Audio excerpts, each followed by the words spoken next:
TV5 news channel. Bollaram cantonment ఆసుపత్రిలో ప్రమాదం చోటు చేసుకుంది.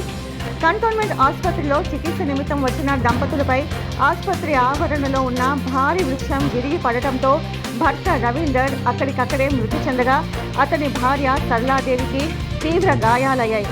ఆసుపత్రికి వస్తున్న క్రమంలో ఈ ఘటన చోటు చేసుకుంది.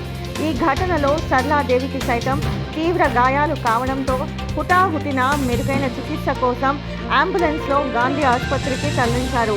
సరళాదేవి ఉపాధ్యాయురాలుగా పనిచేస్తున్నట్లు గుర్తించారు.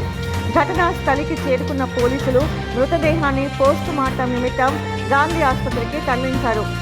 ఒక్కసారితో ఈ ఘటన మూలంగా ఆసుపత్రికి వచ్చిన వారంతా ఆందోళనకు గురయ్యారు.